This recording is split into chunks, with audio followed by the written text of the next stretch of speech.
Welcome, welcome, welcome, my beautifully, wonderfully, gently used, glorious humans.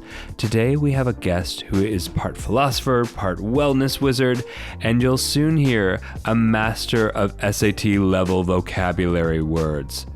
He flexes that vocabulary, y'all. Jeff is a curator of well-being voices, a connector of humans, and a man who, if he were a superhero, would probably be called the fascia of community. He is a visionary community builder, podcast host, author, and founder of Commune, dedicated to exploring the intersection of well-being, spirituality, and communal growth. In this episode, we're talking about good stress. I mean the kind that actually helps you grow, adapt, and become a resilient, thriving human being. Hell yeah. We're covering ice baths, which, spoiler alert, I hate, fasting, emotional resilience, and somehow sourdough bread and bacteria smut. Yeah, it's that kind of hot episode. So grab your popcorn or ice bath or whatever gives you that good stress, because we are about to have an incredible conversation. Let's get into it. Jeff, welcome to the Gently Used Human. This has been a long-awaited podcast. Well, thank you, Scott, for having me. My pleasure. I do very much appreciate the opportunity to connect with you and your resplendent audience that you've built. You better throw in some SAT vocab words right in the beginning so we all know how smart and charming you are. I plan to. I've got them all written, scrawled on my hand. Oh, I did that too back in the day to sound smarter. I just had like a list of big words on my hand. Yeah. Mm-hmm. Okay. There'll be a little sound effect that goes off when I insert them. Oh my gosh. What is the sound effect? We'll have to put it in the edits afterwards. Yeah. Is it a bell? Is it more of a horn? Is it like a clown nose? I think a clown nose. I'll just give you the sign, the visual cue. Squeeze my nose and put it in there. Jeff, this is already a delightful beginning. You know, I think of you as one of the most phenomenal curators of the voices of well-being. Is that fair to say? Would you accept that? I mean, adulating my ego will get you everywhere. Well, then I'll repeat it. Jeff, and it's true. I mean, I think for as long as I've known of you and then years later known you, I have always been enamored with your capacity to bring in some of the most profound voices in the world into one location or one event or one online platform. And it's really a unique skill to curate where it feels like a whole journey through many different voices. And I think I'm gonna push that ego button a little bit more, but it's a phenomenal skill. Yeah, well, thank you. I mean, it's very gratifying for me, really. I mean, I think even this morning I made an introduction between two people that I really, truly respect and admire. And I get this little spritz of dopamine doing it. And I think it's really a product of my wayward, peripatetic. That was a high vocab word sound, everyone. Sorry. Clown nose went off. Youth, I mean, just to give you some context, and I think we've talked about this offline before, but, I grew up traveling around, being, lugged about by my parents. I think we moved 11 or 12 times before I was 7 in all sorts of foreign countries and new dialects. And, I was a super chubby kid having to worm my way into new cliques of friends in new languages and new schools. And, I really fitting in was the theme of my early upbringing. And, it took me a very, very long time to actually unpack this and realize it. But what became what I guess began as one of my biggest shortcomings, this sort of need to fit in, or this willingness to really compromise all authentic aspects of myself in order to feel a sense of belonging. That shortcoming actually became my superpower. And it took actually Gabor Mate to point it out to me when he said, well, what have you done in your adult life? And I was like, well, I used to do big concerts and festivals and stuff. And he's like, oh, you brought people together? I was like, oh, yeah, I guess so. Then what did you do? Oh, I started this thing called Wanderlust. He's like, what was that? I was like, that was like a wellness festival. So, oh, you brought people together? I was like, yeah. He's like, what do you do now? I was like, oh, well, I have a company called Commune. And he started laughing. He's like, yeah, you've woven this notion of community and belonging into your life because you recognize how important it was to you as a child. And of course, sometimes you're the last one to recognize something so obvious. But yeah, bringing people together brings me great joy. And yeah, certainly I see, I viscerally know how important it is to be in connection. Mm. And what a beautiful example of how something that was so painful for us, and maybe even some of the compensations or the desires or the fantasies we had around that, becomes our superpower. Like you're a super connector. Like that's how I've always seen you. I've seen you as the fascia of community. And remember when fascia was all the rage? Yeah. Do you remember those days? I listened to more than one podcast about fascia. That's all. I never identified with it until now. It's Gabor and I just do that for you. What can we say? Yeah, right. All right, I've already printed my I am fascia t-shirt. But I think it's a beautiful moment for all of us to reflect on, like, what is our superpower?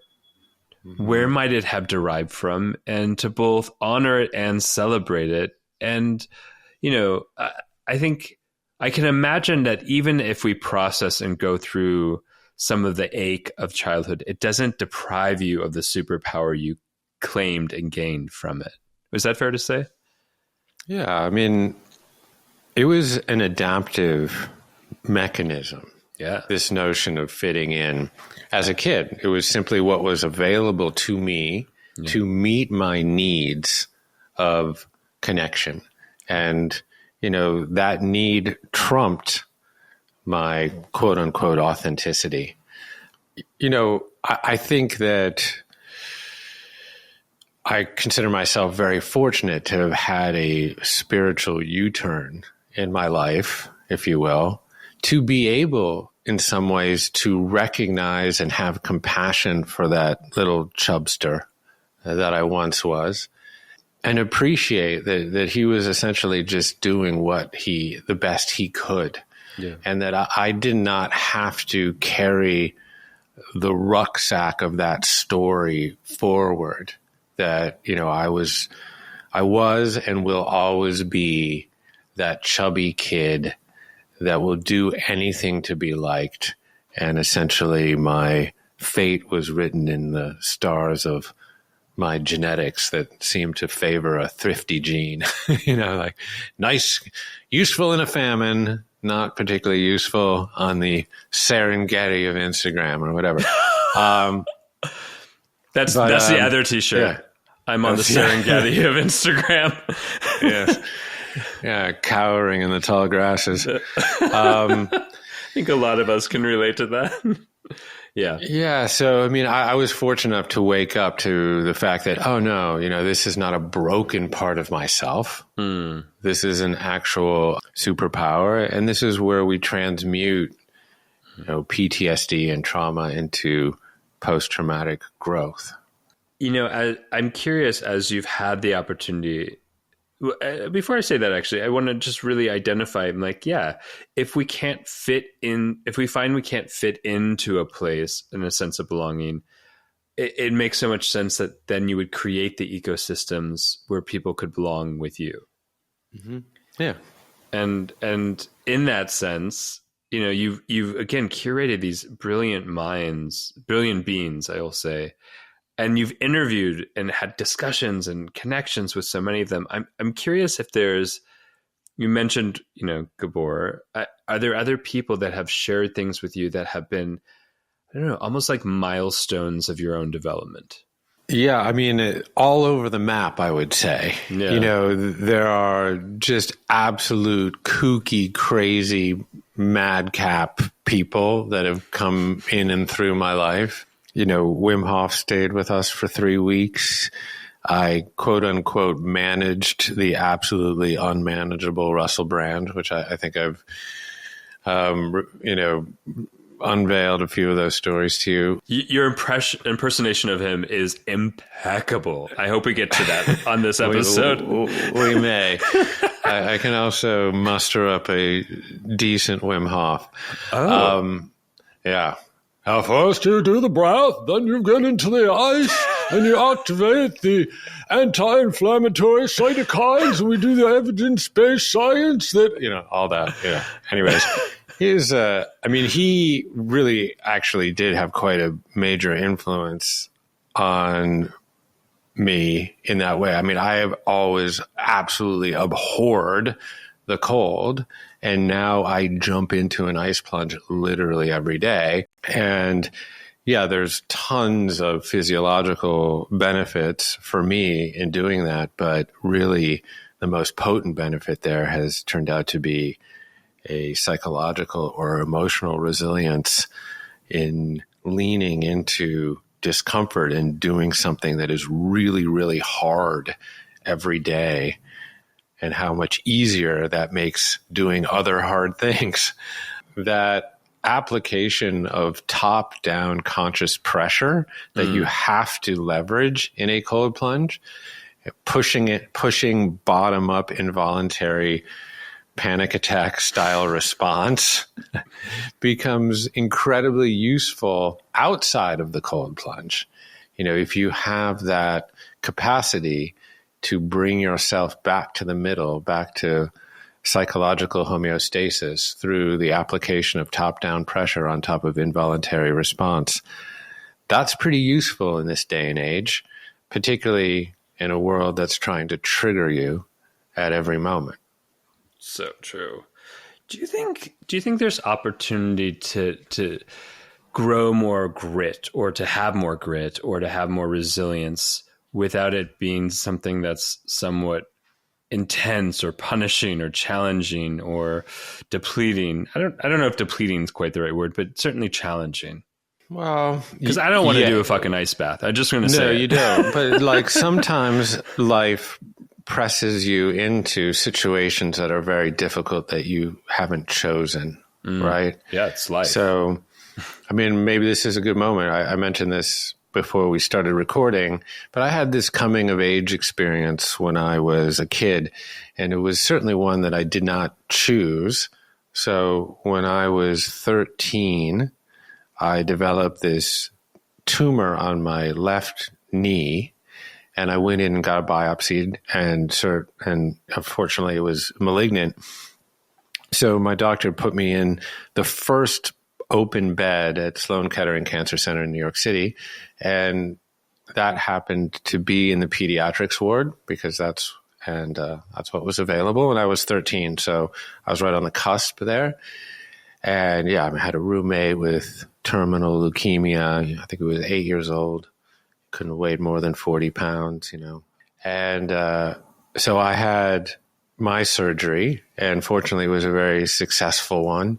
And this tumor was relatively topical, but they gouged my knee up. I mean, it's gnarly. It's still quite gnarly to look at. Fortunately, this is an audio format. But I was in that ward for nearly 2 weeks. Wow. And I was absolutely desperate to leave. And they said, well, you know, we'll let you go if you can walk unassisted on crutches down this hallway and back. And I looked, boy, did that hallway look long at that juncture. And I remember sweating, screaming, struggling down that hallway. And I made it, and then, they signed the papers and let me go. And I remember being wheeled out of Sloan Kettering through a tiny little door. And I looked over, and I remember having entered through these massive, wide sliding glass doors that opened wide. And I was like, boy, the indoor is much wider than the outdoor here. Of course, my great fortune was not lost on me. My roommate, of course, didn't make it.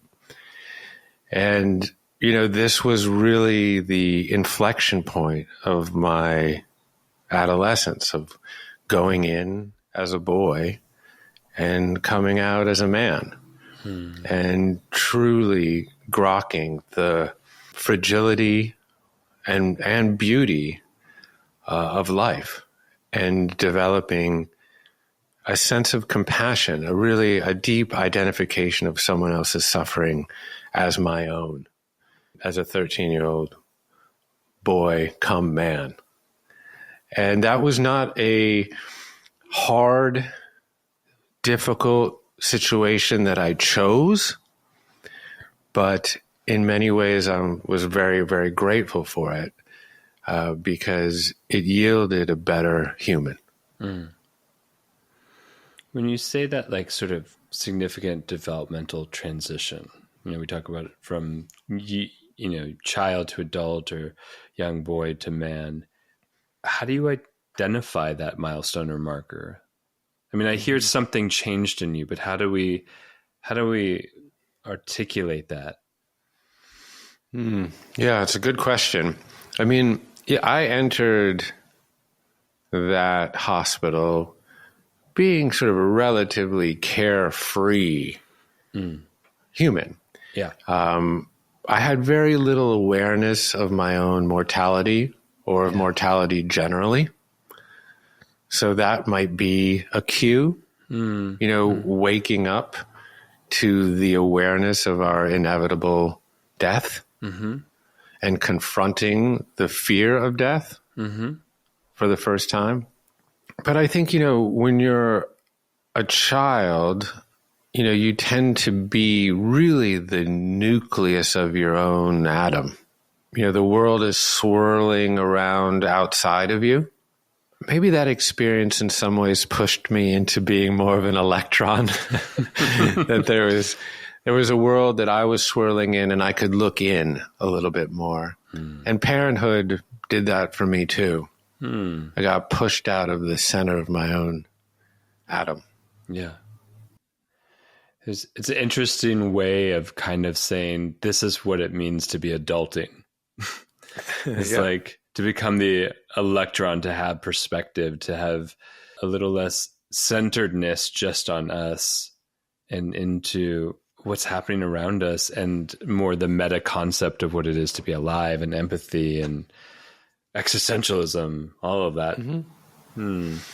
Yeah, I mean, not to overplay the metaphor, I haven't really done it. I've never really processed the metaphor before, but the nucleus is, from a size perspective, the nucleus is to the atom as a cherry is to the entire Sistine Chapel. So when you identify in this tiny, tiny, tiny, tiny little center of the universe, that you are the center of the universe, and all the mass and density is packed in there, you're not really aware that most of the world is this big, big, big open space with electrons popping off and on and connecting and dancing, and in this wonderful interconnected soup of humanity. You identify, I suppose, you identify as this locus of attention, kind of crouching somewhere behind your eyes, feeling very separate from the world. the fascinating teeter-totter of what it is like to be alive. Because, when you're in your mother's womb, you feel a sense of complete belonging and oneness. It's sometimes referred to as ocean mind, where you identify yourself as the ocean, right? And then you're expelled quite rudely into the cruel world around you. And slowly, as you develop your instruments of perception, you begin to label everything in your external world. And through that, you labeling yourself as separate from it.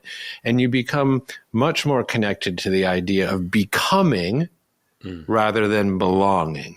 Yeah. And you more and more identify yourself as a separate self. And, there are these moments in life. Like I said, I had a spiritual U-turn later in life. But I suppose, even this experience that I described, coming out of Sloan, which is brings you back more into a sense of belonging, where you're not associating yourself just with being the wave, but with being the wave as not disjointed from the greater ocean. You better drop that physics and philosophy all in the same little 5 minutes, Jeff. You better know the fucking analogy of a cherry to the 16th chapel just off the top of your head. You better know that, Jeff. That's why it's always fun to hang out with you.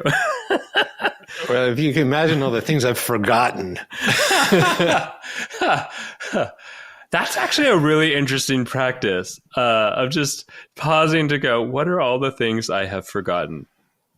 Well, you can be grateful for the things that you forget. Yeah. Like, I don't care where I parked at the gym yesterday. I don't care at all. Yeah. I'm glad that I forgot. Yeah. It's frustrating when you cannot shine the spotlight of your attention onto something that you know. I mean, this is a funny phenomenon often. I'm sure this happens with many people that are listening. It certainly happens with me, where I forget somebody's name, but I know what their name is not. Do you then list out the not names? Yeah, totally. It's like, well, it's not Frank, and it's not Bill, and it's not Chris. And then you get really frustrated and you just give up. Yeah. And then, you go for a bloody walk or something and you're just spacing out. And then all of a sudden, Bob, it's Bob, and, it's there. It emerges from under the crust of consciousness, but you didn't put it there. Right. And this is the kind of conundrum to consciousness, if you will, is that, are you the thinker of your thoughts or not?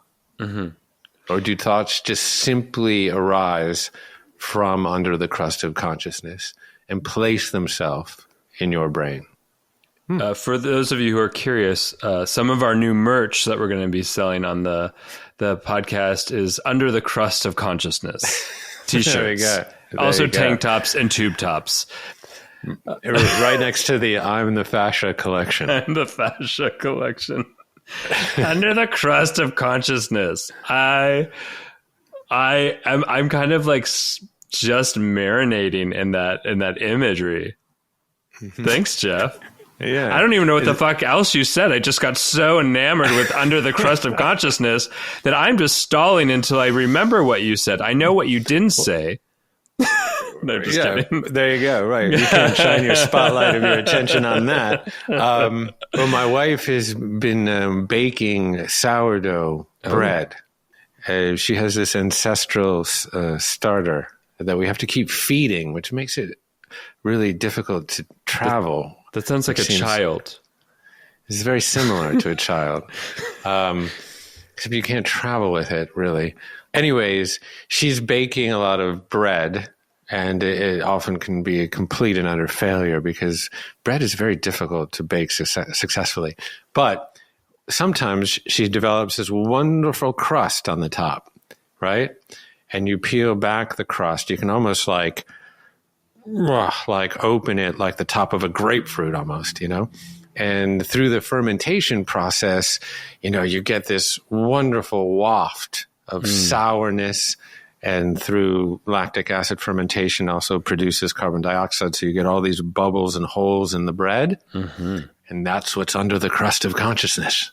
It's under the crust, all this incredible stuff.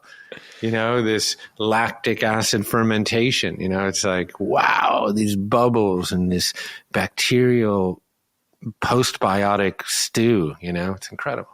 So that's what's under the crust. Well, thank you for answering that mystery. I wasn't quite sure what was under the crust of consciousness, but now I know. Now you know. Bacteria.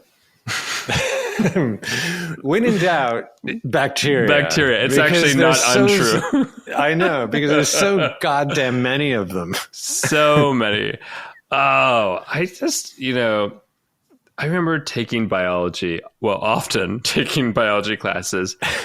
Yeah. And, the fact that we are more of a ecosystem for bacteria than ourselves was a very terrifying recognition.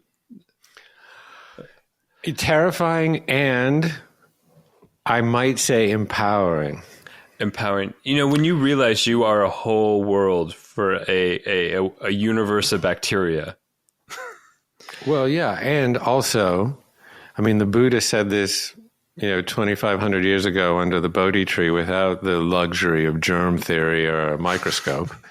He said, we're impermanent and interconnected. And nothing more illustrates that than the 39 trillion bacteria in our gut turning over every 4 minutes to 24 hours. Wait, he said that? Well, he didn't say the bacteria part. Oh. I was like, I don't remember reading that part, but but the concepts of impermanence and interdependence, he was pointing to them, on a spiritual level, I suppose. Yeah. But, that metaphysical concept is patterned or mirrored in the study of the physical. Yeah, we replenish our cells every 7 years. We are a whole new set of cells, essentially. Cells, but also the non-human cells, these prokaryotes that are turning over all the time. Yeah. And, we've outsourced, much of our digestion to them. We got lazy. Yeah. Why not? But we also fulfill many functions for them.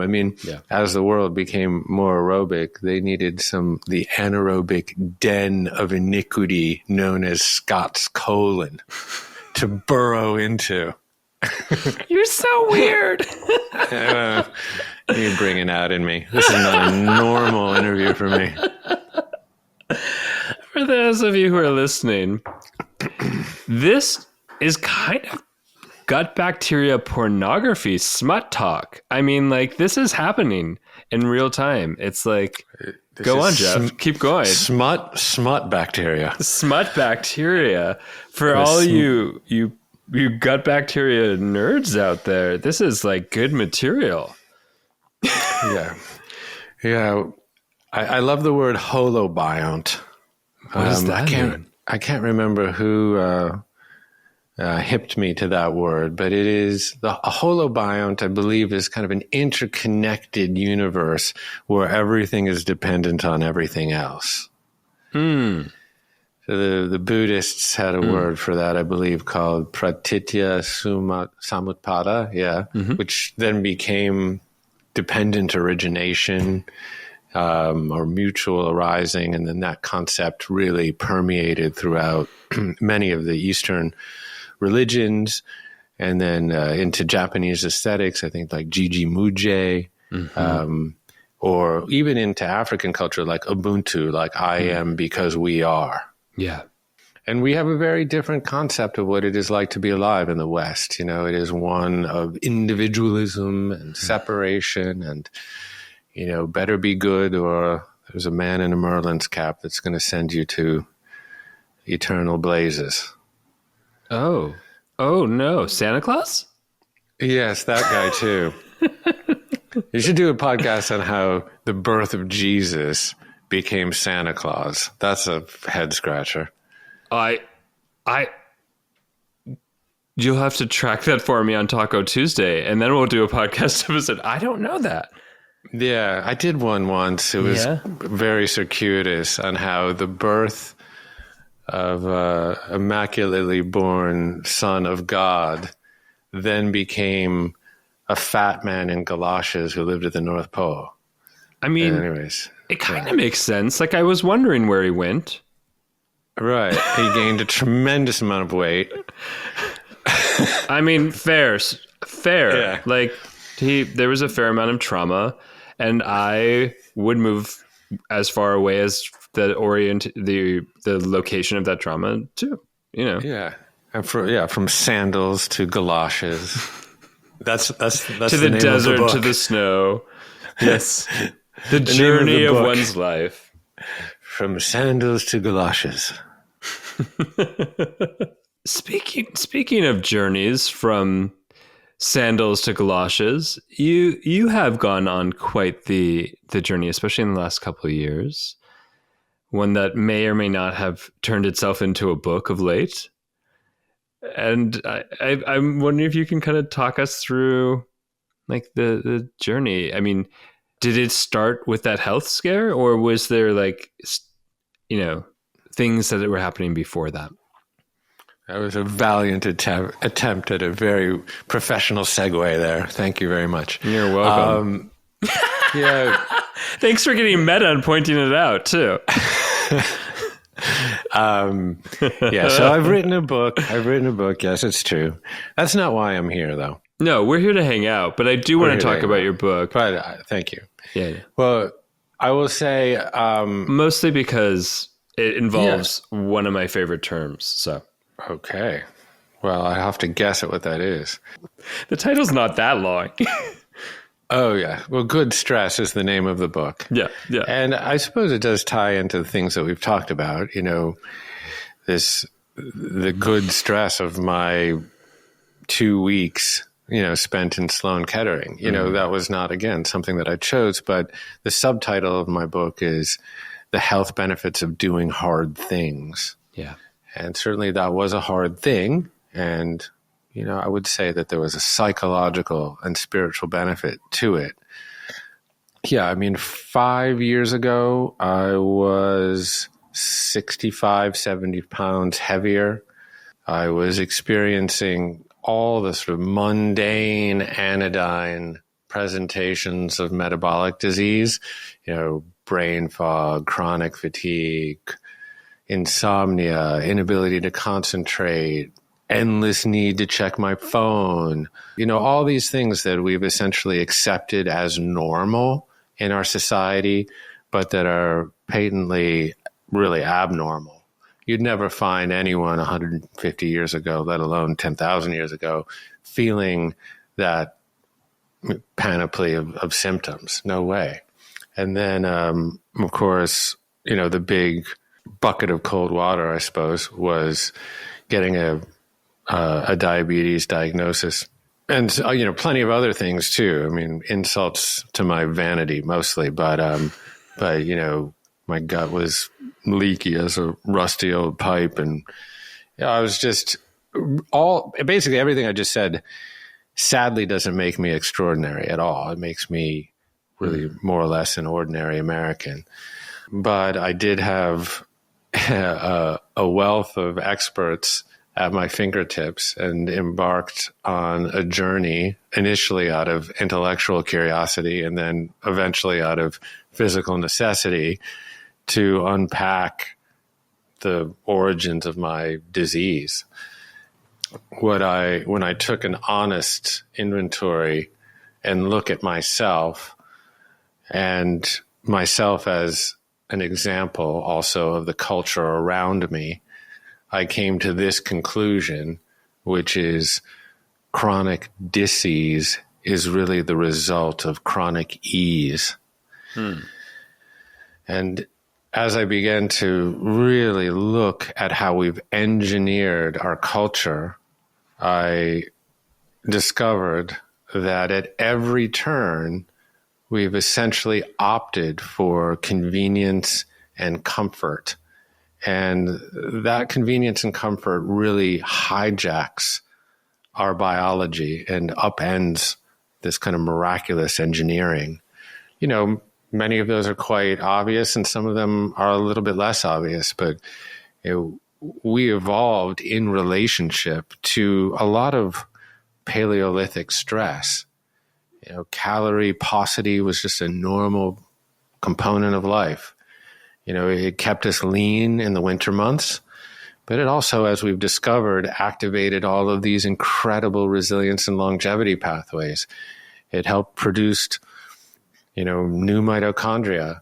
It stimulated this pathway called AMP kinase, which is associated with autophagy, the cleanup of these senescent dysfunctional protein cells into their amino acid building blocks. It helped us become more metabolically flexible and, you know, burn fat when we need to and burn glucose or carbohydrates when we need to. So in the absence of calorie paucity, like where we live today in most parts of the West, where essentially like winter never really comes anymore from a food perspective, we now have to self-impose the conditions in which we evolved. And so that, for me, is a degree of fasting, for example. So that is one of the many kind of good stress or hormetic protocols that I began to experiment with in my life to, you know, unwind the pathologies of chronic ease. And then that springboarded me into, you know, an exploration of good stress more broadly. I want to take a moment to give a loud shout out to the Embody Lab, which is one of the most incredible resources for body-based and somatic therapies. This show is all about healing, and the Embody Lab does exactly that. Whether you're on your own journey of transformation and discovery, or enhancing your skill sets in your career as like a coach or a therapist, a body worker, or really any career where you are supporting other gently used humans, the Embody Lab is your place for deep, inspiring, and impactful workshops, certificates, masterclasses, and an incredible community of like-minded folks. I love the Embody Lab, and so do so many other people that call it a platform to come home to over and over again. The Embody Lab is giving my listeners an exclusive offer, a one-time 10% off code to enhance your embodied well-being. All you have to do is go to theembodylab.com and use the code GentlyUse10 at checkout.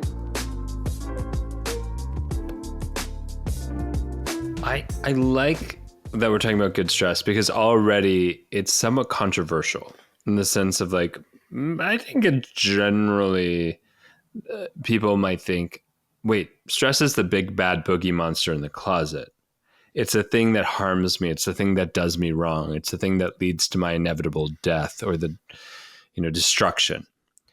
And then there's something about even naming it good, which is counter to that, of saying, actually, there's a good aspect of stress. But I'm going to even go back up a little bit more because I think even calling it, we have to say good to counter a whole 150 years essentially now of it being bad stress when it's just, y'all, stress. And there are many sides and faces to it and intentions of stress that are, if you like being alive, think the fact that you have stress capacity. You know, and that's why I love 100%. This subject. Yeah, if you really untangle stress, it's an adaptive response to environmental stimulus. Yeah. We have a negative association with stress in the modern age because stress becomes a bag of dicks or whatever you want to call it when a bag of dicks. Bag of dicks. I love that we go from the most sophisticated lexicon to Now the new shirt just says a bag of dicks. But go on, Jeff. I'm here for it. Yeah, stress becomes highly detrimental to health when it is chronic. Okay? Chronic stress creates imbalances in the human organism, and imbalances are really the imprimatur of disease. So if you think you might be a Kelly Clarkson fan, I pegged you for a Kelly Clarkson fan, but she once said, what doesn't kill you makes you stronger. Nietzsche also said that. I was going to say, I'm more of a Nietzsche fan, but okay, I like when Kelly sings Nietzsche. Yes. When Kelly sings Nietzsche, it's sort of, when Sinatra sings Ellington. Yeah. If you think about the most obvious example of good stress, you overload your biceps muscle, right? You micro tear the fibers in it. There's an immune response, right? And then what happens? The body then activates these structural proteins, myosin and actin and whatnot, and you give the thing enough rest, and you eat enough yogurt and chicken or whatever, you get enough leucine, and what happens? It grows back bigger and stronger. So the right dosage of stress leads to a beneficial adaptive response. And the body is just riddled with those adaptive responses to stress. Hold your breath. I mean, not right now, but hold your breath. Not great on a podcast, right? Just we're going to sit here and hold our breath for a while. But what happens when you hold your breath is you build up carbon dioxide. So you have a glut of carbon dioxide that's called hypercapnia, and you have a glut and you have a dearth of oxygen, right? So you go into slight hypoxia. Well, you have these like wonderful little chemoreceptors around here or on your carotid artery that sense that, and they tell your body, oh, better produce this protein called EPO that stimulates the production of new red blood cells, because we need more red blood cells because there's less oxygen, because the red blood cells are responsible for ushering the oxygen to the cells for energy production. Here, once again, we have an adaptive response to stress, right? So this is why, of course, athletes train at high altitudes, et cetera. But there's just, again, so many of these things. Why do humans cry? Humans, when they cry emotional tears, and I'm not talking about like in response to onions, that's like reactive tears. But when you cry emotional tears and you were to harvest those tears and bring them to a chemistry laboratory and analyze them, you would actually find stress hormones in those tears. I think it's adrenocorticotropic hormone, ACTH. And literally, when you are crying, you are flushing out stress. It is an adaptive response to stress. What else happens when you cry? You're generally forced to take a deep, gasping breath. Of course, that is also sort of a modality or a tool to bring you back into some sort of emotional homeostasis or back into your parasympathetic nervous system. And again, there's so many. It's like, get really, really, really hot. What happens? Oh, the body has a miraculous ability to perspire, to sweat, right? To bring yourself back into the little warm porridge of 98.6, the Goldilocks zone. But now we're discovering that there's all these other benefits too. You get really, really, really hot. There's all these cardiovascular benefits because it kind of simulates zone 2 exercise. But you produce all these proteins like brain-derived neurotrophic factor and heat shock proteins that maintain the three-dimensional functionality shape of other proteins, et cetera. So the usual. Usual normal stuff. The usual normal stuff. Yeah, three-dimensional shapes of proteins. Have you ever seen a protein take shape? It's actually, I've never really seen it in real life, but I've seen it on a computer screen. It's quite fascinating, amazing, as these amino acids start to link up and kind of as their electrons spin, basically that electrostatic repulsion shapes the protein in a particular way that is key to its actual functionality. I mean, come on, that's fucking amazing. It's pretty cool. Well, it's other amazing. Kids were trading, Pokemon cards in high school. I was watching those videos as well. You were Jeff. watching that? Yes. Someone knows. They're like, oh, you get cold. Same deal. You get freezing cold. And, your body has these, internal mechanisms for shivering or thermogenesis, where, your mitochondria look around, your brown fat starts looking around for energy substrate to make heat, to, again, bring yourself back into a homeostasis. And this is the great thing about the body, is that it has all these adaptive responses that generally foster balance or homeostasis. That's the key to health. The key, if there's one concept that's absolutely central to health, it's balance. Simply the ability to return to the middle, to homeostasis. And when we denude our lifestyle of all stress, if we never get cold, never get hot, we sit in this kind of thermoneutral, controlled, regulated environment, or we just have a surfeit of calories all the time, right? Or we don't subject ourselves to the vicissitudes of nature or light in the morning, or we live alone in tiny little vertical boxes or single family homes and we never talk to anyone. All of these things that we're doing, that in the name of convenience and ease, they strip away our ability to foster homeostasis. They make us soft and dull. Not strong and sexy. So how do we, like, okay, you've named a lot of very, I just want to say that if you're listening and you're like, wait, can you rewind back just a little bit and name all those physiological elements? And don't worry about it.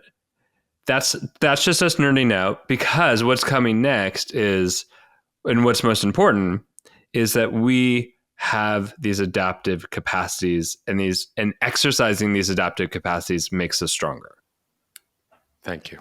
And well, you're much smarter than I am, so I have to make it make sense in my head. I'm just more verbose. Verbose indeed. So what are some of your, let's say, favorite ways to exercise that adaptive capacity? So you mentioned ice baths, which I fucking hate. Yeah. But I will do it with you, Jeff. I will put my pinky finger in an ice bath with you.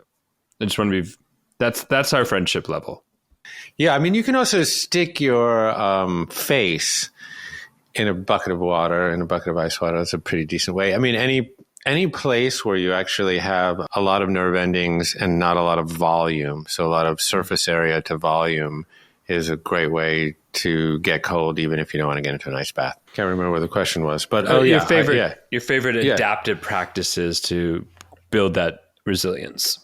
Yeah, well, I will just get really practical and non-cheeky for a moment. It's like, so when I was very overweight and very metabolically compromised, and my blood sugar was very, very imbalanced, the first few protocols that I adopted were really the most potent.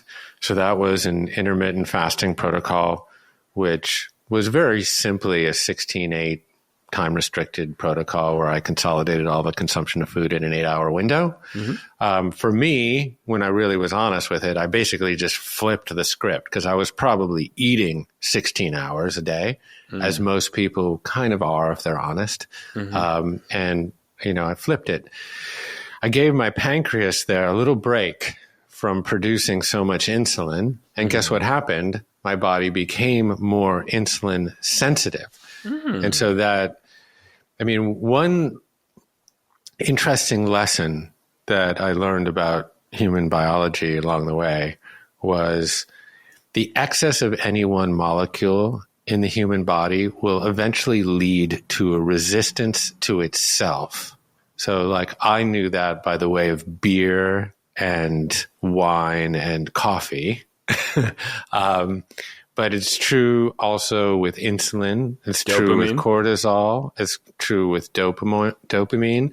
The more that we get of it, the more resistant that we get to it. So an intermittent fast, the formation of addiction. Very good. Yeah, absolutely.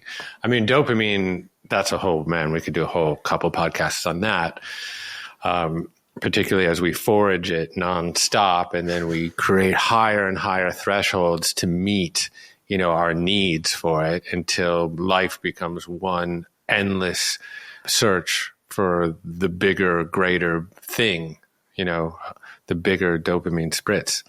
The 16-8 protocol, obviously, it didn't necessarily restrict calories because you could eat 20 pints of Chubby Hubby in an 8-hour window, but generally you don't. When you start to make conscious decisions about your consumption of food, you start to make other conscious decisions. And so, my time restricted eating window, I also really influenced what I was eating. And I stopped committing carbicide, if you will. And I really adopted, for me, originally it was sort of a ketotarian diet. Mm-hmm. Where I was really trying to get a lot of good fiber from vegetables to feed my smut bugs, as you call them. And smut bugs. That's the gut bacteria for those who were who are just tuning in. And then, really, really limit my carb ingestion. And so that keto focused diet with a 16-8 protocol really, really accelerated my healing process. And then I will just say, when I layered in the cold water therapy at a very particular time of day, that is when I saw the greatest acceleration to my improvement. So before I would break fast in the morning, let's say about 10 a.m., I will have been 15 and a half hours fasted, and I would have been on my low carbohydrate diet. So I would have very low blood glucose at that moment. And then I would get into a frigid tub. And what would happen? Well, my core body temperature would plummet, and my mighty mitochondria would have to heat my body back up, right? Back into that homeostasis of 98.6-ish. And it would search around for an energy substrate in order to make heat. But because I was fasted and on a low carb diet, there was not much glucose available. So it had no choice but to oxidize fat, to burn fat, to make heat, to warm me back up. And that combination of ketotarianism, intermittent fasting, and cold therapy before I broke a fast was life-bending. I lost like 65 pounds, and took my blood sugar, my fasting blood sugar levels from about 130 milligrams per deciliter to 85. Wow. Okay, then. Yeah. For those of you who are like, what does that mean? It means much, much better, sustainable. It means basically diet from diabetic to more or less normal. Yeah. Yeah. Yeah. Yeah. In the normal range. Yeah. Well, yeah. I mean, not normal. Actually, that's a different episode. That's a different episode, Jeff. Well, we consider normal now. Yeah, it's another episode. Yeah. Yeah. That's another episode. What we're referring to is essentially like a lot of the old scales, or like, the standard deviation of what is normal or was normal is shifting. Even like, again, different episode, but things like testosterone, especially for men after a certain age, the idea of what is normal is now being re-identified, let's say. But it's still a slow process along a lot of these scales. Totally. Well, it's also, you look at how we've now categorized heart disease in order to prescribe more statins. Yeah. Or, essentially how we now look at lipid panels at what is normal, what is abnormal, to essentially serve the prescription of pharmaceuticals. Anyways, that's a whole nother episode too. Just so many different episodes, Jeff. Yeah, here we go. I know. So we have a whole podcast series coming. So we've talked about the fasting. We've talked about, again, cold plunges, which thank you for giving us the permission to just put our face in our hands or our feet. And what are some of the other major like good stressors that you did that people can kind of adapt in their life? Yeah, there's a bunch of interesting ones. I'll try to harvest the more compelling ones. I mean, yes, there's like a light therapy piece of getting out and getting the proper sunlight in the morning to set your circadian rhythm, right? To, again, kind of achieve that proper balance between cortisol and melatonin such that you set your circadian rhythm properly. So get out and get, 20 minutes of sunlight in the morning, depending on the lux, depending how overcast the day is. But that is, that is a really, really good practice because it will help you sleep, and sleep is so foundational to health.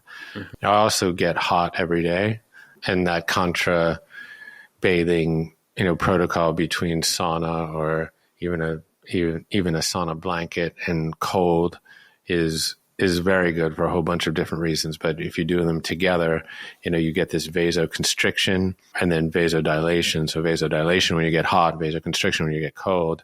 And you do that a few times back and forth, you begin to like move your circulatory system around and your lymph around and all that. That's quite good. I actually then discovered stressed plants, which is kind of interesting that the plants do the stressing for you. Oh. You mean like ayahuasca? No, but that's put that in the episode queue. That plants also have a stress response. Yeah. It's different than humans. They don't really have the same like adaptive immune system per se, but they do have mechanisms that protect them, and they develop molecules that are protective. So the kind of the most famous one is resveratrol, right? So people have heard about that. A lot of people who like to drink wine and justify it talk about resveratrol because it is found in the skin of grapes, most prevalent in the Pinot Noir varietal. Yeah, these grapes naturally have developed this compound called resveratrol because it protects them from various fun guys like you and me. Hey. Protects them from fungi. Vintners or winemakers love to stress their grapes for taste purposes. So they'll often plant them in, very dry climates or even rockier soils, etc. This will improve their taste profile, but it also leads to the development of these compounds that sometimes we call polyphenols. But the idea is that when these plants are stressed and we eat them, those stressed plants or xenohormetins then confer a health benefit to us. And people have heard probably of quercetin and luteolin and a few of these other ones, curcumin associated with turmeric, sulforaphane associated often with sprouts, broccoli sprouts. So there's a whole category of stressed plants out there that were kind of interesting as I started to delve into the adaptive attributes of stress. But I think the more interesting component of good stress became more psychosocial for me than physiological. Yeah. I started very much with the biohacky adversity mimetics, the ones that I've named. But I started to then apply good stress to my psychological and social life. Oh. I had 26 hour-long Zoom calls with people that didn't like me. Oh. That was interesting. In 2020, I write about that. Did they just sign up? Like, was it an open forum of people who didn't like you? Well, there was such a massive pool to choose from. Did you go on Reddit? I told you not to go on Reddit. Did you go on Reddit and just invite them all? Yeah, Quora, to be honest. Quora. Yeah, so I was writing this newsletter in 2020 during the COVID lockdown. I had really good intentions with this newsletter of like, I will issue a missive of hope every week, or, buoys of optimism to navigate the choppy seas of COVID. However, anyways, I was writing about a lot of incendiary issues about COVID, obviously, social reckoning for racial justice in the aftermath of the murder of George Floyd, the rise of QAnon, other sumptuous topics and emanations out of Trumpistan and whatnot. I was just really trying to write a relatively humorous, dad jokey, but also rigorously researched articles during this time. Inevitably, people had some issue with me, and I had attached my personal email. Questionable. Yeah, questionable in retrospect. Mm-hmm. But, and then this list was kind of long, was sort of large, was I think 1.2 million people at that juncture. So maybe Monday morning I would get 600 or 700 emails, many of which were quite kind and encouraging, but there was probably 200 of unmitigated opprobrium, cresting the inbox, people that had really, really been insulted or, taken back by something that I'd said. Like, I was writing articles like talking about how COVID, for example, disproportionately impacted people with multiple comorbidities like diabetes and obesity, et cetera. And a lot of people were offended by that because there was also a contemporaneous body positivity movement. So people felt shamed and whatever. So many of my detractors they were just like hurling ad hominem at me. But the more thoughtful ones, I would ask them, hey, well, let's just get on a Zoom call. Sometimes I call this my great David Copperfield routine because I made most people disappear at that point. By offering to connect. Yeah, because people when are you like, take away the anonymity of it, it's harder to. But 26 people took me up on it. So I engaged in these 26 hour-long Zoom calls in August and September of 2020. And, I built what I call my psychological immune system. So I was this people pleaser guy, as I described earlier.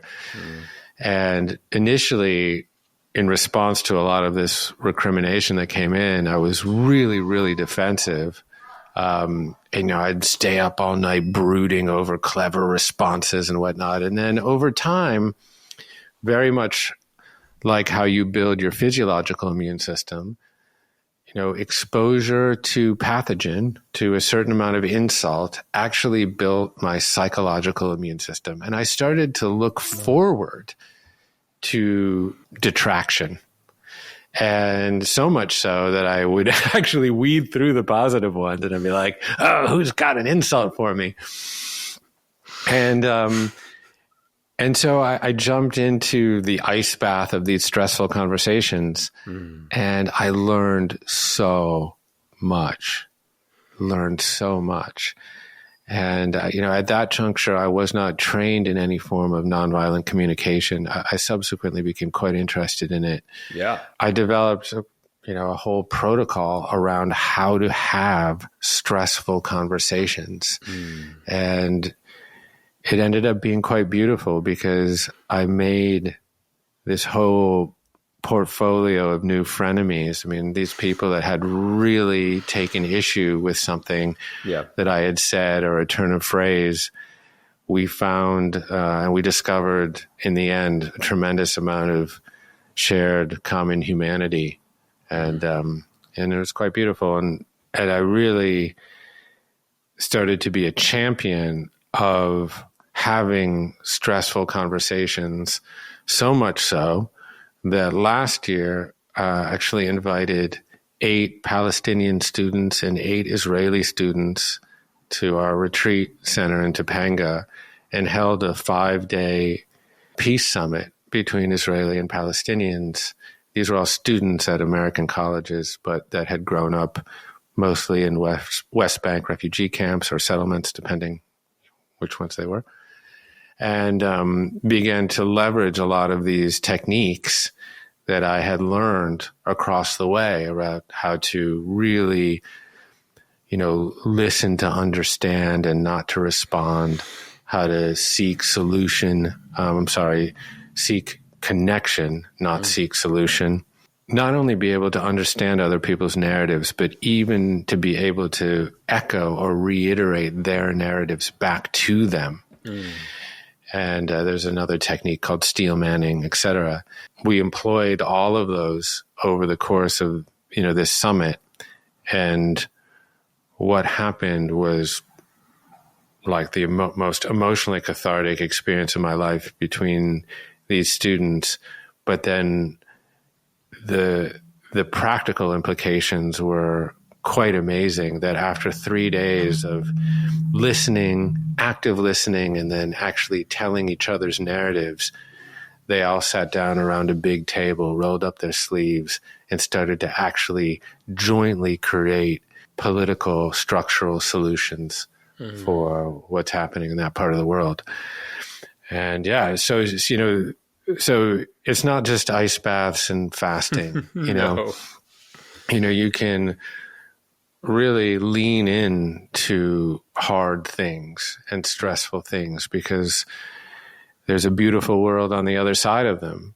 Yeah. And, if you can have these stressful conversations and manage your emotions and be able to emotionally regulate with people that you don't even know, think of what is possible with the people that are so dear to you in your life. And we tend to avoid those hard, stressful, thorny conversations with our loved ones, our kids, our parents, our friends. But, what's on the other side of them is really a world that our hearts imagine as possible. That's so beautiful. And I actually, I really appreciate Jeff. And I mean, I know you, it would go in this direction to be inclusive of a lot of things that are not just like, do an ice bath and you're a better human. You can still be an asshole and do ice baths. I think we know a few. Oh yeah. And more than a few. I think it's really important to recognize like the social resilience, the emotional resilience, the even the muscular resilience that we can build, or the when I say resilience, I'm going with your term too, the more adaptivity. I mean, and when Hans Selye was talking about stress, when he originally wrote about it, he was talking about the ability to be adaptive, to be in the dance of life, and the failure to be in the dance of life is illness. And it was, Walter Cannon who came in and made, kind of fucked it all up and made it bad stress. And then, later there was some conversation about good stress, bad stress, but it didn't allow us to unpack and go into like the philosophical and spiritual nature of stress. How and it is really baked into so many different spiritual traditions, right? I mean, apocryphal though it may be, the Quran was supposedly received in a fasted state. And of course, Jesus wandered through the desert and was apparently tempted neither by Satan nor by lunch. And prior to his revelation under the Bodhi tree, the Buddha is said to have existed on 1 single grain of rice per day. This is all to say that fasting, for example, is really a spiritual pursuit in many aspects. I mean, I found that, fasting had wonderful physiological impacts on me, but it didn't mean that I didn't get hungry at 9 p.m. It's just that I had to examine the nature of that hunger and not mindlessly walk to the pantry. And in that examination, I had to ask myself, is this hunger a biological need, or is it an emotional desire? And 99.9999% of the time, it was a psychological desire or an emotional desire. There's plenty of stored warehoused energy on this organism here to make it through a month or so. So in realizing that, what I realized was the most potent benefit of fasting wasn't really physiological. It was mostly spiritual. It was the space that I found between the stimulus, the hunger, and the response, the mindlessly wandering to the fridge. And in that space, right, was my agency, was my choice. And in that choice was my liberation, right? This is the Frankl tenet. And so that spilled, that quality or that capacity spilled into the rest of my life, where between that stimulus, between my children being obstreperous and annoying, right? Like, was there the knee-jerk reaction to scream at them? Or was there just a little bit of space to analyze the provenance of their behavior and say, boy, what if they had a really, really bad day at school today? What if, a teacher was harsh? What is the more appropriate response to that behavior? And I think, that's where, these kind of practices that tend to be categorized as physiological really have a lot of spiritual and psychological utility. Thank you for saying that. I mean, as we start to come to a landing, I just really honor, like, what does, it's cool, ice baths, saunas, all this, but what does it do for us to be more human with other humans? How does it leave space, as you're saying, in resilience and capacity to be more connected, to be more relational as well? That's it. I mean, that's all there is, really. We're illuminated here for a very, very brief time. And we're animated to connect. Yeah. And it is in that connection that we move the human story forward, really. So much of this happens in the mind, really. All of our perceptions of reality are experienced through the prism of your mind. The training of your mind and the exploration of your mind is really paramount, really, because this is where you create your perceptions of the world around you. And so this is why, meditation and breath work and these practices, yes, there are emotional regulatory practices, but what they actually facilitate is greater degrees of connection. Mm-hmm. Because if I hadn't been emotionally regulated when I was walking into those Zoom calls, or when I was moderating those conversations between Palestinians and Israelis, mm-hmm. there would be no opportunity for coherence or attunement or connection. Mm. So this is why you can't really have a difficult conversation without being emotionally regulated. Mm. This is why those practices are so useful. Yeah, they're useful for mitigating quote unquote bad chronic stress, but they have great utility in our ability to connect with others. And, this is where we feel like true ease, candidly, the real ease that we're looking for, not the sitting on a couch in a thermoregulated environment, munching chubby hubby, binging Netflix kind of ease. The true ease is the one that you and I are experiencing right now, is one of like deep, utter connection, all here. And I think that that's what people are truly looking for in life. They're looking for that feeling that they get when they're deeply immersed in a creative endeavor or in collective enterprise, when you're doing something important with other people. Sometimes we glimpse it, when we're involved in an athletic experience, this flow state of really like true ease. We know it when we taste it. Like we know an ethylene gas tomato that we bought at Vaughn's when we taste it. And we know the difference between that tomato and the one that we grew ourselves in our own backyard. Yeah. And that one didn't come for free in a way. It's like it required a lot of inconvenience. It required that we cultivate the soil just right, that we plant the seed, that we nurture that seed. We get it enough water and enough sun, that we prune the leaves properly. And this is so often the case with life, that the true wonderful ease that we're looking for requires a degree of inconvenience. What a beautiful place to just allow that to resonate, y'all. It's such an important message for us to live by. Jeff, where can people hang out with you more? Where can they listen to your weird talks on gut, smut, and more?